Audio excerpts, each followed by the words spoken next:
സന്തോഷമുണ്ട്. ഒരുപാട് ഇന്ന് വേറെ ഹോസ്പിറ്റലിലൊക്കെ പോയി സർക്കം ചെയ്യേണ്ട ദിവസമാണ്. പക്ഷെ അതൊക്കെ ഞാൻ ആദ്യമേ ക്യാൻസൽ ചെയ്തു. ഇപ്പോൾ പണ്ടായിരുന്നെങ്കിൽ എനിക്ക് രാജഗിരിയിൽ മാത്രം മതിയായിരുന്നു. ഇപ്പോൾ 13ഓളം ഹോസ്പിറ്റലിൽ ചെയ്യാനുണ്ട്. എടവണ്ണപ്പാറ, അരീക്കോട്, പിന്നെ അവിടെ മേലെ പുരക്കൽ, മുക്കത്ത്, ഞങ്ങളുടെ നാട്ടിൽ കാന്തപുരം, പൂനൂര്, തലയാട്, ഇങ്ങനത്തെ എല്ലാ സ്ഥലങ്ങളിലും പോകുന്നതുകൊണ്ട് ഇപ്പോൾ ഷെഡ്യൂൾ കിട്ടാൻ നമുക്ക് ആ ഫ്രീ കിട്ടുന്ന സമയം വേണമല്ലോ. എന്നാൽ ഈ ഒരു ഡേറ്റ് ഞാൻ ഇതിനായിട്ട് മാറ്റി വെച്ചതാണ്.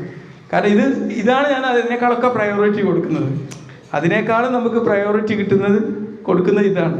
അപ്പോൾ ഞാൻ ഏതായാലും എല്ലാ സുന്നത്ത് ചെയ്യുന്ന കുട്ടികൾക്ക് കൊടുക്കാൻ വേണ്ടിയിട്ട് ഒരു വീട്ടിനോട് പറഞ്ഞു അതിനെക്കുറിച്ച് പറയണം. ഒരു വീഡിയോ ഉണ്ടാക്കി വെച്ചിട്ടുണ്ട്. ആരും ആശങ്കപ്പെടേണ്ടതില്ല. കാരണം നമ്മൾ 100ലേറെ ഇപ്പോൾ ചെയ്തല്ലോ ഇവിടെ, അല്ലേ? ആരും, ഞാനിപ്പോൾ സിസ്റ്ററോട് പറഞ്ഞു, ഒരാൾ പോലും പിന്നെ അതിൻ്റെ പേരിൽ നമ്മളോട് സംശയം ചോദിക്കേണ്ട കാര്യം ഉണ്ടായിട്ട് കാര്യമില്ല. അപ്പോൾ അതിന് വേണ്ടിയിട്ട് ക്ലിയർ ചെയ്യാൻ വേണ്ടിയിട്ട് വീഡിയോ ലിങ്ക് ഞാൻ ഇവരുടെ അടുത്ത് കൊടുത്തിരുന്നല്ലേ.